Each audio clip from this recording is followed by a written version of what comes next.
오늘 말씀은 교회는 무엇인가?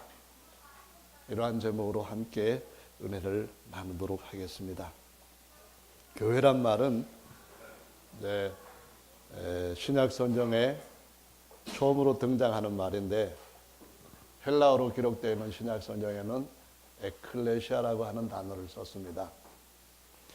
그래서 이 단어를 가지고 교회에 대해서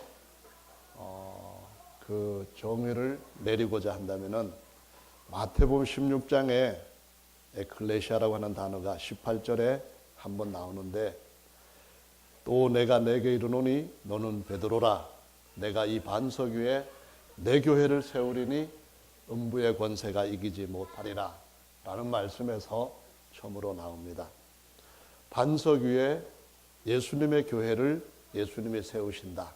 그러면은 음부의 권세가 이기지 못할 것이다 라고 말씀을 하셨습니다. 이 말씀은 앞에 있는 15절부터 20절 말씀까지 함께 더 귀한 배경을 생각하게 하는 말씀입니다.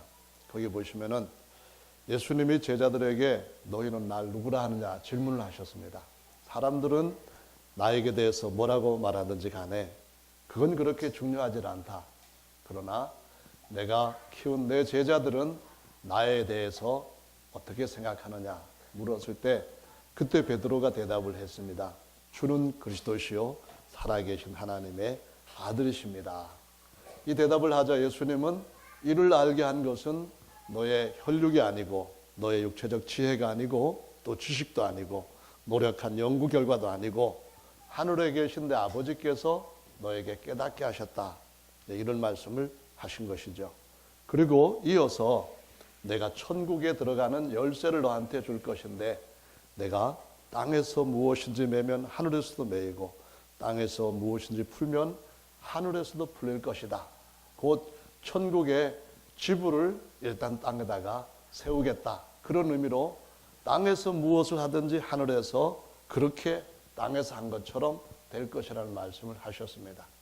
언젠가는 하나님의 나라가 이 땅에 임하게 될 것이라고 주기도문에도 말씀을 하셨는데, 하나님이 다스리시고 왕이 되신 그런 최고의 나라가 이 땅에서 새 땅을 영원히 다스리는 왕들의 나라, 제사장들의 나라로 임하게 될 것이라는 말씀인데요.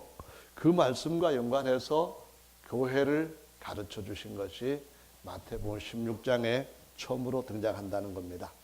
그러기 위해서는 음부의 권세를 반드시 이겨야 된다라고 말씀도 하고 있는데, 사람으로서 음부의 권세를 이길 수 있는 사람은 아무도 없습니다.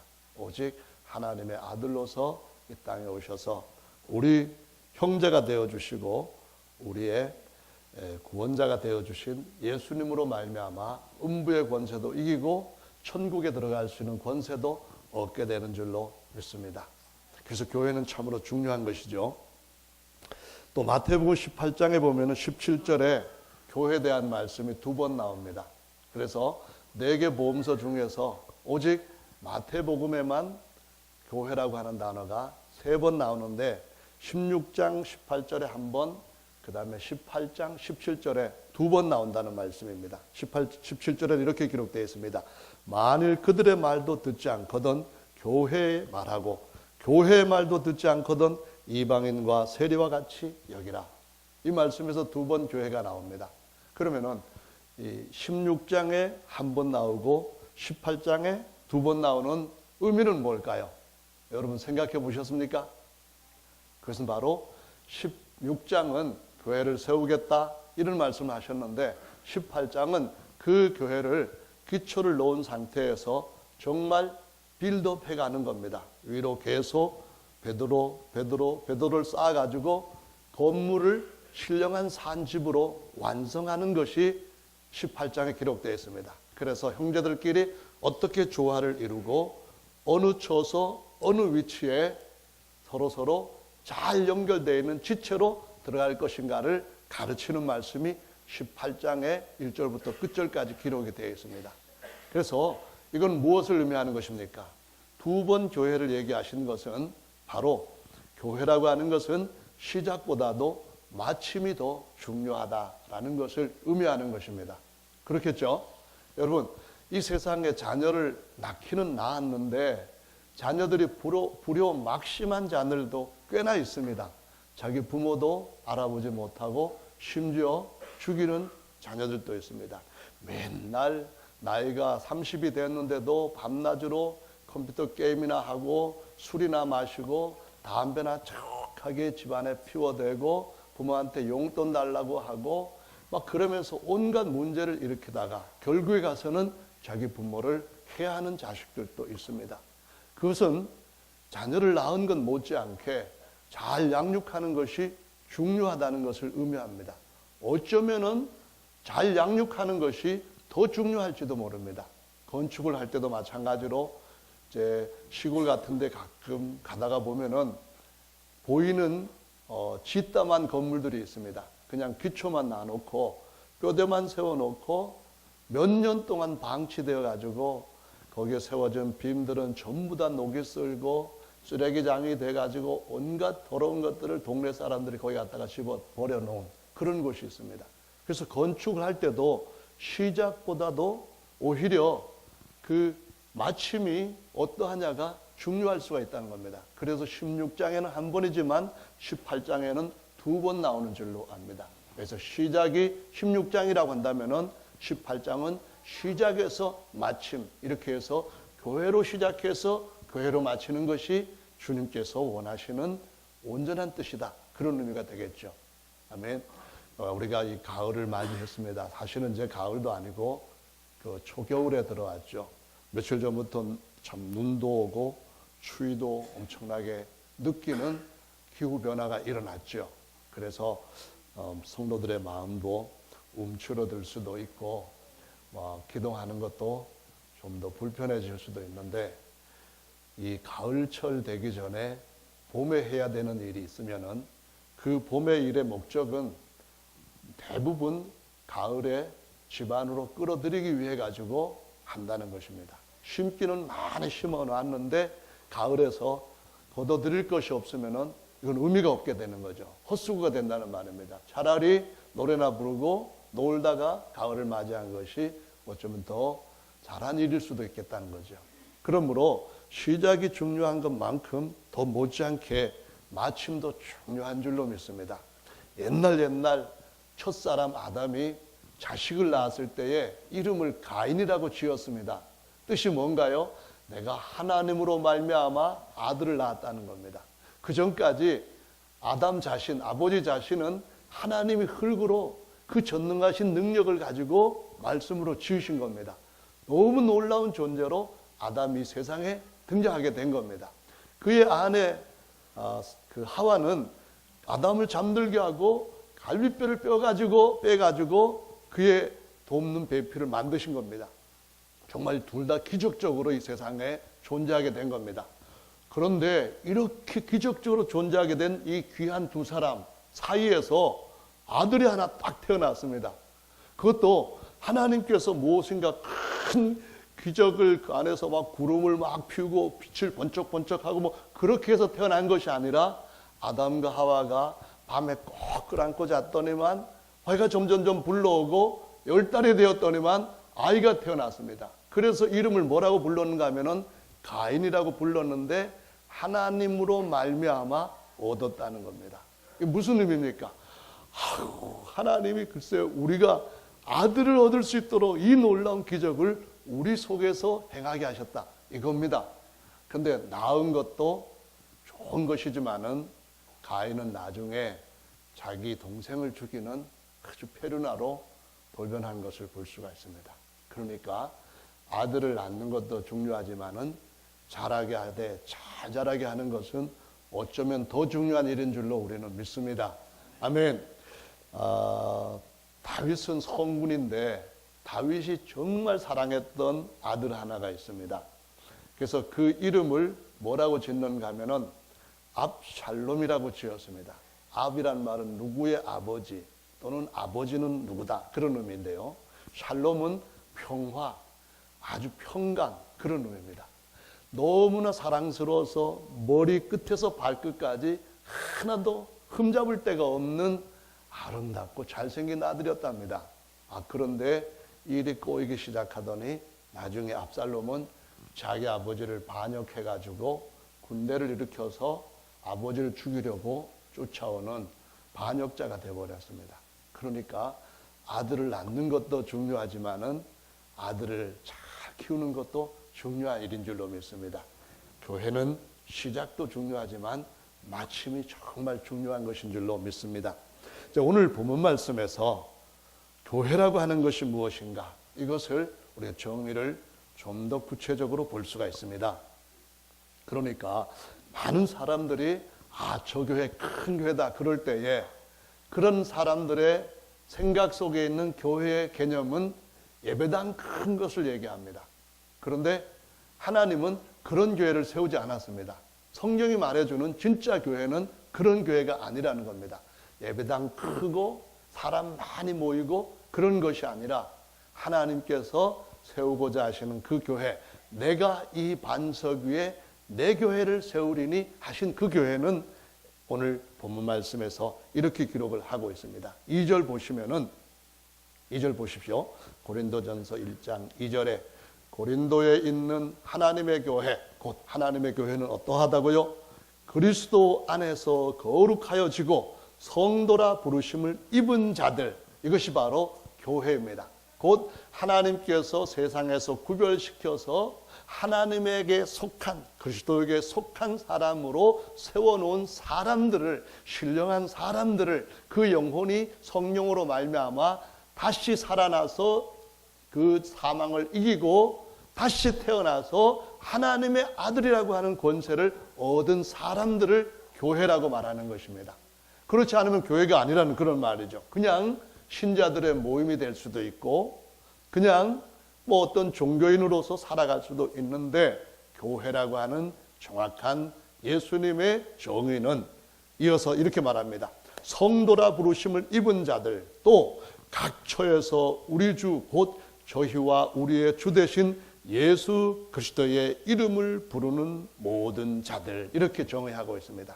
곧 성령으로 하나님의 아들로 구별되고 그리고 끝까지 자라기 위해서 예수님의 이름을 부르면서, 첫째로는 하나님 이런 일에 제가 잘할 수 있도록 은혜 주시고 능력 주세요, 그렇게 주의 이름을 부르고, 또 하나는 하나님 제게 베풀어진 은혜가 너무너무 감사합니다, 제가 어떻게 하나님의 아들이 되고 하나님의 후사로서 영원히 하나님의 것을 유업으로 받을 수 있는 자가 되었습니까? 제가 이 세상에 어떤 삼성그룹의 후계자가 될 수 있는 그런 가능성도 없는 사람인데 어떻게 제가 그런 은혜를 받게 되었습니까? 제가 이 세상에서 정말 국회의원 나오기도 힘든 사람인데 어떻게 제가 1000년 동안 영원토록 예수 그리스도와 함께 왕노릇 할 수 있는 특권을 얻게 해주셨습니까? 이것에 대해서 감사 찬양을 드리는 사람을 주의 이름을 부르는 자들, 그렇게 말씀합니다.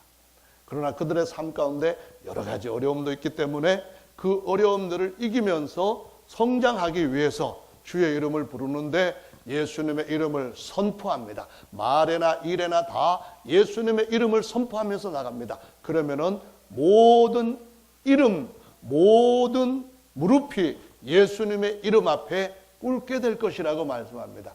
아멘. 병들었을 때도 예수님의 이름으로, 귀신이 역사할 때도 예수님의 이름으로 그 이름을 선포하면 그 이름은 모든 이름 위에 뛰어난 이름이기 때문에 다 굴복하게 돼 있다는 것입니다. 옛날에 왕이 자기 사신을 딱 보냈을 때에 왕의 명령으로 나가면은 왕 밑에 있는 모든 사람들은 그 이름 앞에 굴복돼야만 됩니다.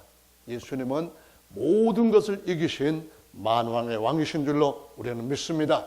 그 이름 앞에 모든 것이 꿇게 된다는 사실을 그분의 성도들이 지금까지 수천 년 동안 증명해 왔다는 말씀입니다. 여러분들도 믿음으로 그 왕의 이름으로 나가시면은 하나님께서 여러분과 함께 하시고 그분의 크신 능력의 손길을 더하실 줄로 믿으시기 바랍니다. 할렐루야. 네, 그래서 교회는 1장에서 이렇게 정의를 했는데 비유로 그 교회의 특성을 설명한 것이 3장에 나옵니다. 3장의 말씀에 보면은 3가지로 교회에 대한 이야기를 하고 있다는 말씀입니다. 우선 고린도전서 3장의 말씀에 보시면은 교회는 뭐라고 말씀을 하는가 하면은, 형제들아 내가 신령한 자들을 대함과 같이 너에게 말할 수 없어서 육신에 속한 자 곧 그리스도 안에서 어린 아이들을 대함과 같이 하노라. 내가 너희를 저주로 먹이고 밥으로 아니하였노니 이는 너희가 감당치 못하였음이거니와 지금도 못하리라 라는 말씀을 합니다. 고린도 교회에게 주님이 뭐라고 말씀하셨는가 하면은, 교회는 하나님의 아들이다 이렇게 말씀을 하고 있습니다. 하나님의 아들로서, 아들이면 하나님의 후사가 된다 그런 말씀하셨는데, 요즘 사람들에게 되게 관심이 많은 것이 수저 얘기인 것 같습니다. 어제도 누가 그런 수저 얘기를 했는데요, 어떤 사람은 금수저가 있고 어떤 사람은 은수저가 있고 어떤 사람은 흙수저가 있다고 얘기를 합니다. 그러면 여러분들 그런 말 들어보셨습니까? 여러분은 여러분 자신이 또는 자녀들이 무슨 수저라고 생각을 한다고 생각하고 계십니까? 여기 앞에 있는 우리 나종수 형제님, 옆에 있는 아들, 딸들이 나는 무슨 수저다라고 생각할 것 같아요? 금수저라고 생각하겠죠? 여러분은 뭐라 합니까? 아직 그것까지 생각하면 나이가 아닌 것 같습니다. 때묻지 않는 그런 참 순수한 동심이 좋습니다. 진짜 이 세상에는 그렇게 구별이 되는 것 같습니다. 은수저는 금수저가 되기가 참 힘든 반면에 흙수저는 은수저가 되는 것도 사실 힘든 것 같습니다. 그래서 젊은이들이 꿈을 잃어버리게 되고 자기들의 삶에서 기쁨을 찾지 못하고 인간 자신만이 누릴 수 있는 그 삶 속에서의 행복과 가치를 즐기지 못하는 일들이 이어지고 있는 것 같습니다. 그런데 저는 오늘 이 말씀을 드리는 이유가, 우리 모두는 그런 수저론과 연계해가지고 올바른 생각을 해야 되겠다는 것입니다. 무슨 얘기냐 하면은요, 우리가 이 땅에 흙에서 취함을 받은 아담의 후손으로 태어났을 때에 흙수저인 것이 틀림없습니다. 흙수저에 흙그릇, 질그릇이라고 성경은 분명하게 말씀하고 있습니다. 그래서 우리가 흙그릇 속에 주님이 담아주신 걸 뭘 먹느냐 따라가지고 흙수저가 될 수도 있고 다른 것으로 될 수도 있다는 것을 주님이 창세기에서 가능성으로 우리에게 약속하시고 보이신 것을 볼 수가 있습니다. 흙수저보다 더 좋은 수저가 성경에 보면 아담을 창조하시기 전에 하나님 지으신 둘째 하늘의 천사들이라고 말씀합니다. 천사들은 정말 은수저와 같은 자들입니다. 그들은 대단한 능력을 가지고 있습니다. 절대로 아담이 천사들의 능력 같은 것들을 흉내낼 수 없을 정도로 뛰어난 능력을 천사들에게 주셨습니다. 그래서 성경에서는 구약에서 하나님의 아들이라 불릴 때에 아담보다도 더 먼저, 아담보다 더 가까이 천사들이 하나님의 아들이라고 불렸습니다. 가브리엘, 미가엘, 그리고 반역자가 된 루시퍼라고 하는 천사장 중의 장에 이르기까지 다 은수저급이었습니다. 그런데 진짜 그보다도 뛰어난 급은 모든 것을 지으시기 전에 먼저 하나님이 낳으신 하나님의 아들 예수 그리스도는 진짜 금수저인 줄로 믿으시기 바랍니다. 진짜 천사들이 수많은 영원한 시간이 흘러가고 노력을 한다 할지라도 은수저에서 금수저로 될 수는 없습니다. 그런데 하나님은 교회에게 흙수저에서부터 싹 바꿔가지고 성령으로 침례를 주고 불침례로 탁 달구어가지고 정말 영원히 썩지 않고 불타지 않는 금수저로 바꾸는 줄로 믿으시기 바랍니다. 하나님의 것을 다 얻을 수 있는 유업의 식탁에 함께 앉게 될 줄로 믿으시기를 바랍니다. 할렐루야. 그래서 우리는 하나님께서 우리에게 주신 이 하나님의 계획과 변함이 없는 진리 안에서 우리 자신의 가치를 붙들고 살아야만 됩니다. 어떤 것도 바꿀 수도 없고 빼앗을 수도 없는 이 진정한 가치관을 다른 것들과 함께 바꾸거나 혼용하는 일을 우리 스스로 어리석음 가운데서 취하지 않도록 해야만 됩니다. 이건 정말로 중요한 것인데, 우리보다 똑똑한 천사들이 금수저를 탐내고 반역까지 했지만 그들한테는 영원히 기회가 주어지지 않는다는 사실을 기억하시고, 비록 흙수저로 시작이 되었다 할지라도, 범죄에서 깨지고 부러졌다 할지라도, 더럽혀지고 쓸모없는 것이 되었다 할지라도 그리스도 예수 안에서 새롭게 지으셔서 하나님이 그리스도 예수님과 함께 많은 아들들로 세우시고, 아들이면 후사 곧 하나님의 후사이니 그와 함께 영광을 얻기 위하여 고난도 함께 받는 것이 금수저가 되는 확실한 길이라는 사실을 믿으시기를 예수님의 이름으로 축원합니다. 할렐루야. 그래서 우리는 첫 번째 교회 비유에서 우리는 하나님의 아들이다, 하나님의 아들로 태어나서 젖을 먹는다, 이렇게 비유로 시작하고 있습니다. 처음 태어나면은 우리 육신의 자식들도 젖을 먹는 것처럼 영적인 자녀들도 영적인 젖을 먹는 것으로 시작합니다. 영적으로 젖을 먹는 상태에서는 그건 딱딱한 밥을 먹거나 아니면은 고기를 먹을 수가 없습니다. 밥을 먹고 고기를 먹기 위해서는 그 사이에 젖을 떼고 이유식으로 점점 밥으로 인도해가는 과정이 필요하다는 것입니다. 하나님의 말씀 안에서는 자라야 할 부분들이 여전히 있다고 하는 사실을 보여주시는데, 히브리서 5장 12절로 14절에 보면은 말씀이 이렇게 기록되어 있습니다. 때가 오래므로 너희가 마땅히 선생이 될 터인데 너희가 다시 하나님의 말씀의 초보가 무엇인지 누구에게 가르침을 받아야 할 것이니 젖이나 먹고 단단한 식물을 못 먹을 자가 되었도다. 대저 젖을 먹는 자마다 어린 아이니 의의 말씀을 경험하지 못한 자요 단단한 식물은 장성한 자의 것이니 저희는 지각을 사용함으로 연단을 받아 선악을 분별하는 자들이니라 라고 말씀합니다. 자라서 선생이 되어야 될 이유가 뭡니까? 자라서 하나님께서 주시는 지식을 천사들에게까지 알리고 다스릴 수 있는 랍비, 아니면은 다스리는 왕, 선지자라는 말입니다. 랍비는 다스리는 왕, 하나님 앞으로 그들에게 은혜를 받기 위해서 이끌 수 있는 제사장, 이런 고귀한 직분들, 오늘 기도하신 분이 왕 같은 제사장으로 삼으셨다는 그 말씀처럼 우리에게 얼마나 존귀한 신분을 주셨는가 하는 것을 생각하고 젖에서부터 딱딱한 고기까지 먹을 수 있는 대로 자라가는 성도가 되어야 된다는 것을 오늘 본문에서 아들이라면은 거치는 과정이라고 교훈하고 있는 것입니다. 성도 여러분, 그래서 은혜 받은 말씀은 말씀에 중요한 근거가 있기도 하지만은 사실은 많은 경우에 말씀을 잘 전했느냐, 어떤 말씀을 전했느냐, 거기에 달린 것이 아니라는 것을 저는 은근히 감사하게 생각합니다. 어떤 분들은 진짜 어떤 그냥 그 가벼운 말씀을 전했을 때에 은혜 받았다고 감사도 그러는 분들이 있습니다. 그런데 목회자들한테 말씀을 전해가지고 그들이 정말 은혜 받았습니다, 감사합니다 그러는 것하고 나온 지 얼마 안 된 신자들이 감사합니다 하고 그리고 그 말씀의 양식의 질이 다르다는 사실을 우리는 인정을 해야만 됩니다. 저하고 제 아내가 어제 저녁에 아마 기억으로는 1년 됐는지 2년 된지 모르겠는데요, 짜파게티를 3봉 삶아가지고 제가 그 중에 2봉을 먹었습니다. 제 아내가 뭐라고 말하는가 하면은 여보 어찌 그리 맛이 있는지요 하면서 막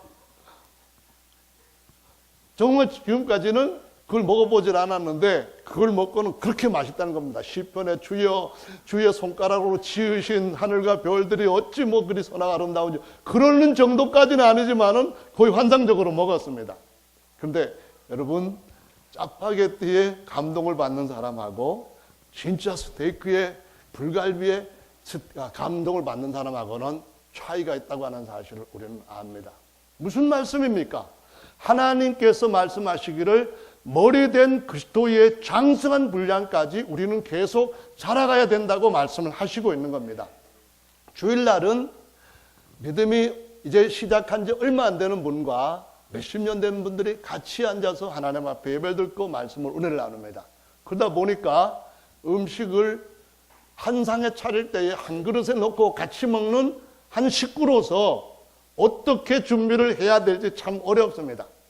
물론 먹을 수 있게 갈아서 부드럽게 또 완숙을 시켜서 뭐 차 이렇게 하는 요리 방법도 있겠습니다만은, 중요한 것은 이런 주일날 설교에 그냥 일주일 내가 하나님 앞에 먹어야 할 양식 다 먹었다 그렇게 생각하면 안 된다는 겁니다.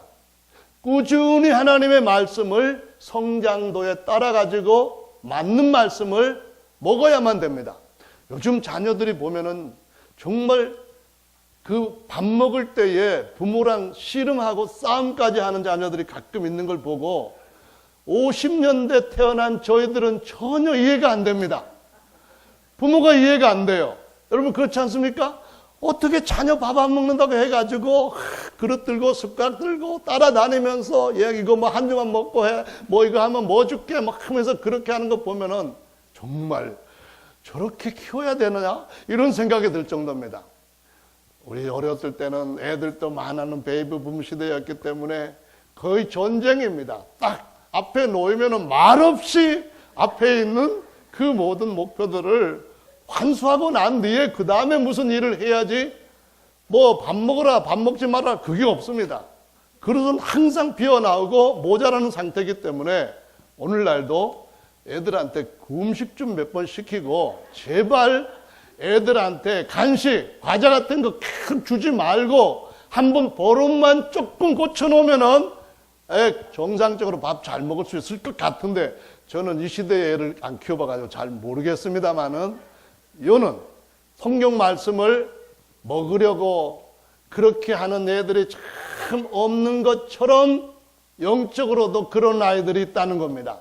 성경 공부하라고 해도 한 번, 두 번 하다가는 그냥 이런 핑계 저런 핑계 대고 안 합니다. 1년 정도 하고 난 뒤에는 바쁘다고 또 안 합니다. 이러면은 어디 가서 정상적으로 성장해야 할 양식을 공급받을 수가 있겠습니까? 성도들은 반드시 어떤 방법으로든지 하나님의 말씀을 주야로 묵상하고 계속 그것을 먹고 소화하는 과정 중에 예수님처럼 자라가야 되는 줄로 믿으시기 바랍니다. 그렇게 하면은 모두가 다 신앙생활 몇십 년 하면은 올바른 가르침을 깊이 있게 길이 길게 높이 있게 배웠을 때에 다른 사람을 가르칠 수가 있는 선생이 된다고 히브리서 5장은 명백하게 증언해 주고 있습니다. 초대교회 성도들은 정말 신학교에 다 들어가는 그런 일은 아예 없었지만은 그럼에도 불구하고 제일 먼저 하나님 앞에 위대한 종으로 쓰임 받도록 기록되어 있는 것은 스데반 집사였습니다. 최초의 순교자이기도 했습니다. 그 다음 또 빌립이라고 하는 집사였습니다. 여러분, 하나님은 예수 그리스도를 이 땅에 육체로 계실 동안에는 혈육의 선생님으로 그들 곁에서 말씀하셨지만 그들에게 말씀을 아무리 해도 다 이해하지 못하는 부분이 있었습니다. 성령이라고 하는 더 뛰어난 보혜사가 너희들 안에 오셔서 너희들의 신분까지 사상체계까지 바꿔 놓으실 때에 모든 진리 가운데로 인도하실 것이라는 말씀을 합니다.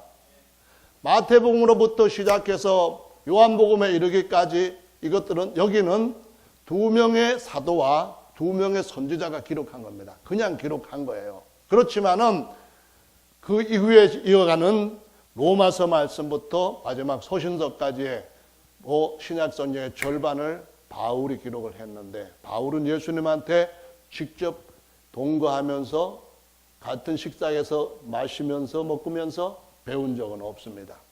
오직 그의 안에 성령께서 가르치는 음성을 들을 수 있는 귀를 가지고 충실한 제자가 되었기 때문에 다른 제자들보다도 더 뛰어나게 깊이 있고 높이 있고 길이가 있는 하나님의 말씀을 전하였고, 그러다 보니까 사도 바울은 유독 복음을 얘기할 때 하나님의 복음, 예수 그리스도의 복음 그러면서 로마서 16장 끝에서는 내 복음이라고 하는 표현까지 쓰고 있습니다.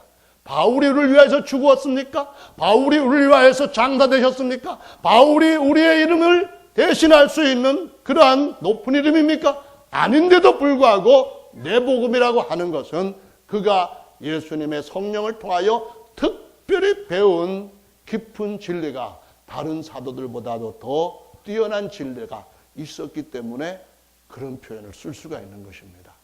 성도 여러분, 도전을 하시기 바랍니다. 그리스도의 장사한 분량까지 나는 최고의 스승께서 내 안에 계신다. 그래서 모든 교회에게 성령이 말씀하시는 음성을 들을 귀가 있는 자들은 들어라. 이 말씀처럼 여러분 계속 말씀 안에서 자라가시는 그 꿈을 가지시기를 예수님의 이름으로 축원합니다. 할렐루야.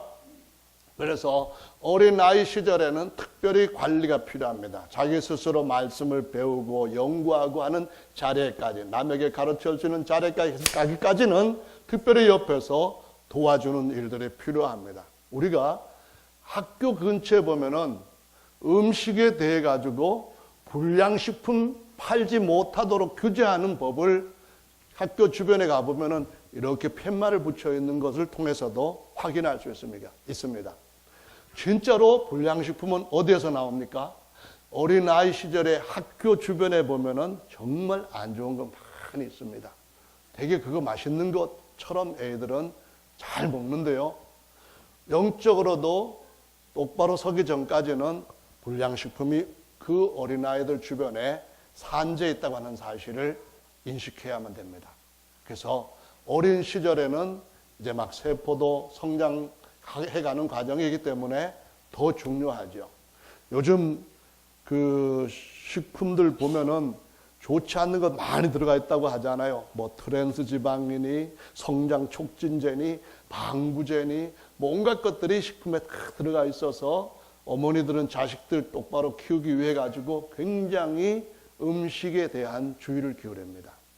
이것은 우리가 영적으로 해야 될 아주 중요한 일인 줄로 믿으시기 바랍니다. 몇십 년 건강하게 살다가 죽는 것하고 영원토록 죽지 않고 사는 것하고 차이점은 어디에 있습니까? 신령한 양식을 어렸을 때 제대로 공급해서 그가 성장해서도 스스로 말씀을 취할 수 있는 장성한 사람으로 세우느냐 그렇지 않느냐의 차이인 줄로 믿으시기 바랍니다. 예, 요한복음 6장에 보면은 예수님께서 오병이어의 기적을 일으켰습니다. 남자들만 5,000명, 여자들까지 하면 10,000명, 어린애들, 노인까지 하면은 훨씬 더 많은 사람들한테 보리떡 5개와 물고기 2마리를 가지고 그 사람들 다 먹이고 남은 것들을 다시 모았는데 12광주리가 찼다고 말씀합니다. 이거 얼마나 대단한 기적입니까? 여러분 그 기적 정말로 믿으십니까? 창조주를 믿으신다면, 그분이 이 땅에 구원자로 오셨다는 걸 믿으신다면 여러분 믿으셔야 됩니다. 사람들이 구름처럼 예수님을 따라다닙니다. 그런데 예수님이 요한복음 6장 27절에 이런 말씀을 합니다. 너희가 나를 따르는 것은 먹고 배불렀기 때문이다. 배부른 그것이 좋은 것이지만 그렇게까지 절대 중요한 것은 아닙니다. 어떤 사람들은 배를 하나님처럼 섬기지만 하나님을 믿는 이유도 배를 채우기 위해서 믿지만은 더 중요한 것은 우리 속에 영을 채우기 위해서 영의 양식을 취해야 된다는 겁니다. 그래서 주님 말씀하신 것이 이겁니다. 너희가 썩을 양식을 위해 일하지 말고 영생하도록 있는 썩지 않는 양식을 위하여 일하라. 이를 말씀하셨습니다. 썩지 않는 양식. 이거 정말 저와 여러분들이 꼭 먹어야 될 양식인 줄로 믿으시기 바랍니다. 아멘. 그 팩트홀이라고 하는 정치적 이슈라든가 사회적 문제라든가 보도자료 같은 것들을 이렇게 내놓는 그런 단체가 있습니다. 거기에서 실험을 했는데 파리게트, 뚜레쥬르, 삼립식빵은 유통기한이 3개월 넘게 지나도록 상하지를 않았다. 이 결과가 나왔답니다. 그래서 아니 3개월이 유통기한이 지나서 3개월이 넘쳐도 상하지도 않았는데 이럴 거면 뭐하러 유통기한이라는 걸 정했냐 그러는데 식약처에서 2013년에 도입한 또 다른 개념 하나가 있는데요. 소비기한이라고 하는 겁니다. 무슨 얘기인가 하면은 이때까지는 먹어도 탈 없다는 겁니다. 유통기한 지났어도 소비기한이 있으니까 이때까지는 먹어도 괜찮으니까 그냥 괜찮아 먹어, 그런 얘기입니다. 그런데 이 소비기한에 대한 아무 제한이 없다는 겁니다. 그것을 6개월로 할지 1년으로 할지 그건 마음대로다, 그런 의미인 것 같아요. 그러니까 그냥 먹으면 된다는 건데 썩지 않는 양식이라는 것이 이런 것이잖아요. 왜 여러분 안 웃으세요? 썩지 않는 양식이라고 하는 것이 1년이 지나도 썩지 않는 것이 그 양식이 아니냐 그 말입니다. 이런 거를 자녀들한테 먹이면서 야 나는 정말 하나님의 말씀대로 썩지 않는 양식을 먹이겠다 자부할 수 있습니까? 인터넷에 한번 봤는데요. 거기에 그 웹사이트에 나와 있는 글이 18년 되었는데도 썩지 않는 맥도날드 햄버거에 대한 비판 막 이런 글이 나왔는데 이게 무슨 소린가 해가지고 클릭을 했는데 보안 인증 실패 그렇게 나옵니다. 또 했는데 보안 인증 실패. 무슨 얘기입니까? 이 얘기 너 듣지 말아라 그런 얘기입니다.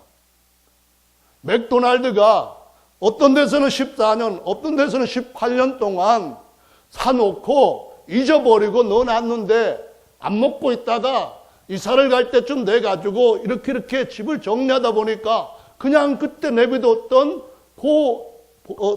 햄버거가 그냥 그대로 있더라는 겁니다. 그 10년 이상 동안 썩지 않고 있는 이런 음식, 이거 정말 심각한 거 아닙니까? 이거 정말 썩지 않은 양식이라고 생각하면 큰일 나는 거 아닙니까? 오늘날 이런 음식을 자녀들한테 먹이는 부모는 없습니다. 그러면서도 불구하고 하나님의 말씀에서 아주 문제가 많이 들어가 있는 영원히 살게 될 그 아이를 이제는 하나님 말씀대로 거듭났으니까 다 됐다 하는 식으로 아무거나 먹이는, 아무거나 먹게 하는 이런 부모가 있다고 한다면 이건 정말 심각한 문제인 줄로 믿으시기 바랍니다. 그래서 성경은 우리에게 너희들은 무교병이라, 그리스도께서도 죄 없는 무교병이니 너희들도 무교절 명제를 지키라 이런 말씀하셨습니다. 무교절이 뭡니까? 누룩을 넣지 않은 빵입니다. 누룩을 넣지 않으면 육신에는 맛이 별로 없습니다. 하지만은 썩지 않는 양식이 되기 때문에 누룩을 다 제거한 양식을 먹이라는 것입니다. 썩지 않은 양식이 뭡니까? 예수 그리스도의 살과 피인 줄로 믿으시기 바랍니다. 십자가의 도라고 하는 말씀으로 믿으시기 바랍니다. 이것이 우리의 지혜를 자라게 하시고 이것이 우리에게 하나님의 능력을 계속 더욱 얻게 하시고 누리게 하신다고 말씀을 하시고 있습니다. 이것이 바로 우리에게 장차 올 더 큰 영광을 더해주는 아주 좋은 양식이라고 말씀하시고 있는 것입니다. 그래서 저와 여러분들이 좋은 양식을 먹고자 하는 그 일에 정말 주의를 기울이고 우리의 겉사람이 아니라 썩을 육체를 위한 썩는 양식이 아니라 영원히 살아야 할 영혼을 위하여서 진정한 양식을 많이 준비하시고 부족함 없이 먹는 그러한 하나님의 은혜 가운데 사시기를 예수님의 이름으로 축원합니다. 아멘. 그래서 교회는 고린도전서 3장에서는 첫 번째 하나님의 아들로서 젖되고 장성한 자로 자라가도록 밥도 먹이고 고기도 먹여야 된다. 이렇게 가르치고 있는데요. 지금 여러분 고기 드시고 계십니까? 남들한테 이제는 아빠처럼 이런 것도 먹어봐 하면서 하나님 말씀의 그 오묘함 같은 것 그걸 느끼면서 자녀들한테 그렇게 말씀하실 수 있습니까? 이야 진짜 성경 말씀 꿀송이보다 달다 하는데 자녀들이 아버지 달기는 못 알아요. 나 초콜릿 줘요. 나 정말 아이스크림 먹고 싶어요. 나는 정말 라면이 좋아요. 뭐 이런 식으로 하는 자녀들한테 옛다 네가 좋아하는 것이 내한테 몸에 맞다 하고는 그냥 그거 주고 13년, 14년, 18년 썩지 않는 햄버거 주고 그러는 부모 되지 않도록 영적으로도 우리 모두가 아버지와 아들과 그 손자 신령한 자녀들로 대물림하시는 은혜가 있기를 예수님의 이름으로 축원합니다. 할렐루야.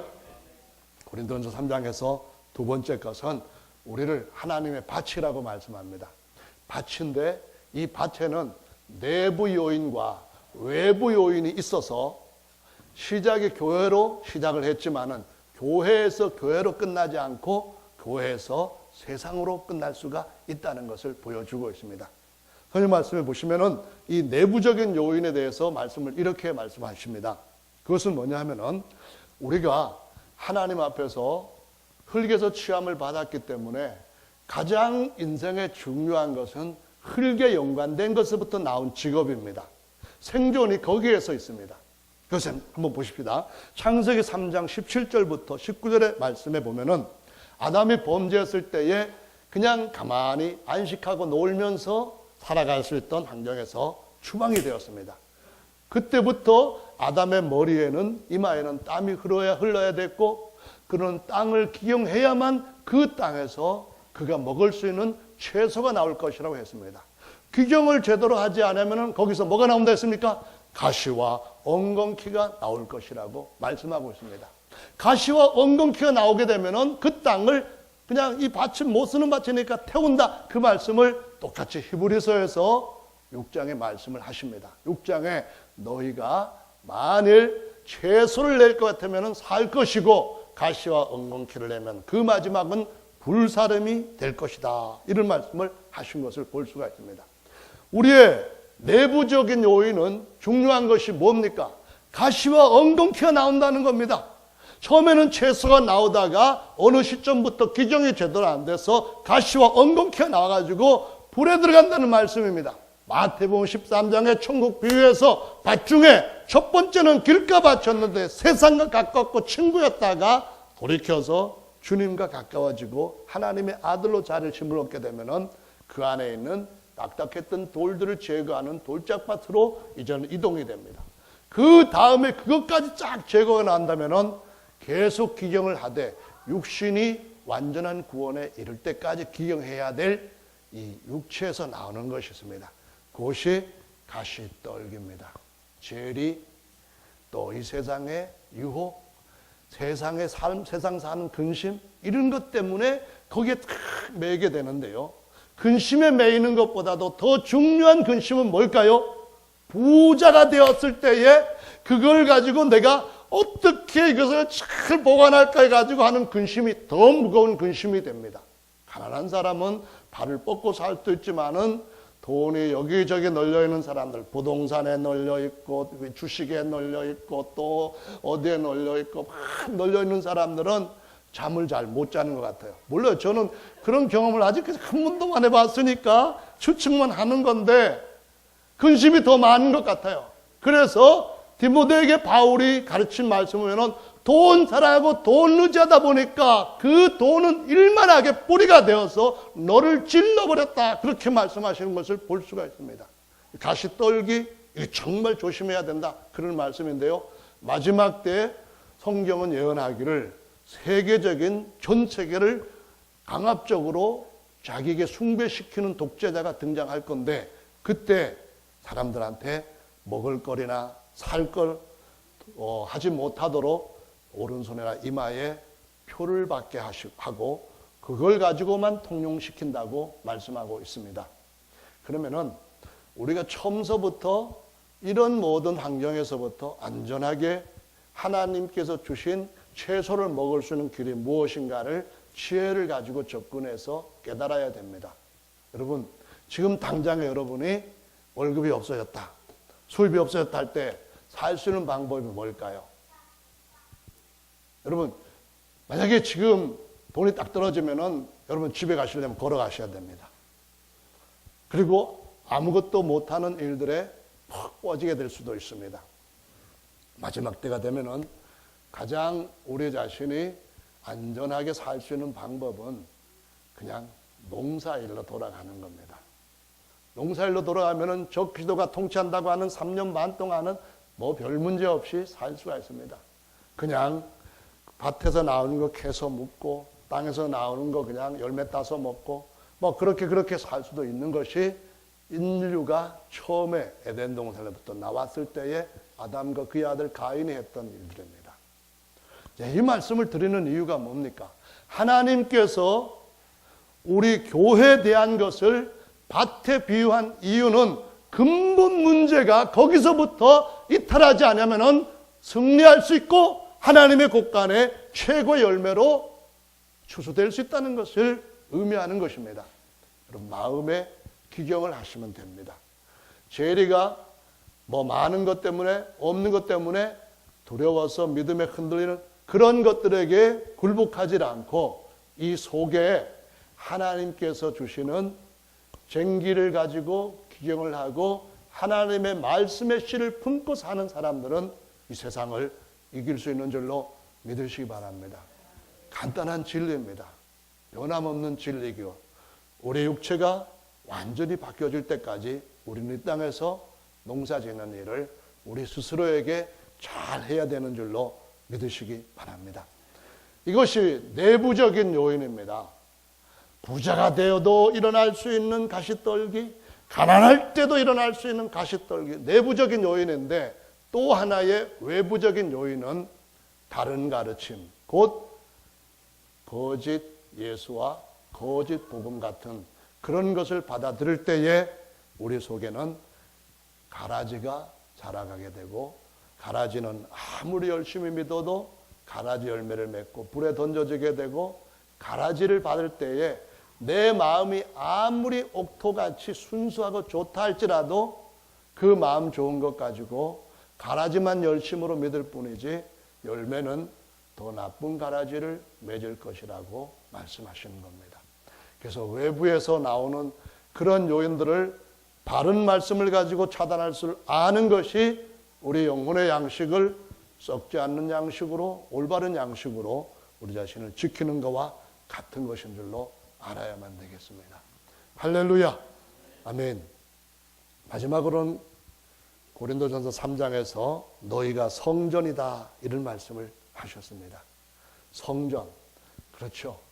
이 세상에서 가장 뛰어난 집에 들어갈 수 있는 특권은 바로 하나님께서 구별시킨 하나님의 집에 들어가는 특권입니다. 지금 이 땅에서는 아주 중요한 어떤 장소에 들어가게 하는 데에 많은 것들을 요구를 합니다. 어떤 데는 지문 인식을 해야 되고, 어떤 데는 비밀번호를 눌러야 되고, 어떤 데는 홍채도 같이 인식을 시켜야 되고, 2중, 3중, 7중 아주 여러 겹으로 어떤 중요한 곳에 들어가려고 한다면은 이 사람 믿을 만한 사람인지, 이 사람 우리 편인지 확인하는 절차가 꼭 동반됩니다. 여러분, 하나님의 성소에 들어갈 수 있는 특권은 어떤 것일까요? 이스라엘이 애굽에서 나와서 약속의 땅에 들어가는 중에 가운데 텐트 하나가 쳐졌습니다. 그 주변에는 이스라엘의 한 200만 이상 되는 사람들이 살아갈 수많은 텐트들이 막 둘러져 쳐 있습니다. 그런데 그 텐트 안에 구별시킨 방 한 칸에, 그 방 한 칸 안에 다시 한번 천막으로 구별시켜 놓은 지성소라고 하는 방 안에 들어갈 수 있는 특권은 천하 만민 중에서 뽑은 한 사람이었습니다. 누구였습니까? 대제사장, 그리고 대제사장의 반열로 세워진 사람. 그랬습니다. 여러분, 좀들이 하나님 아버지 집에 들어갈 수 있는 것은 천사들에게 주어진 수저가 아닌 줄로 믿으시기 바랍니다. 오직 하나님께로부터 태어나서 교회에서 교회로 열매 맺은 하나님의 후사들에게 주시는 것인 줄로 믿으시기 바랍니다. 여러분은 최고의 집에 들어갈 그 여행을 지금 계속 하고 있고 가까이 온 줄로 믿으시기 바랍니다. 끝까지 그 집에서 온전한 승리를 모든 분들이 영원히 누리시게 되기를 예수님의 이름으로 축원합니다. 앞으로 나오셔서 이 시간에는 각자 주님 앞에 기도하시고 은혜 받는 시간 함께 갖도록 하겠습니다.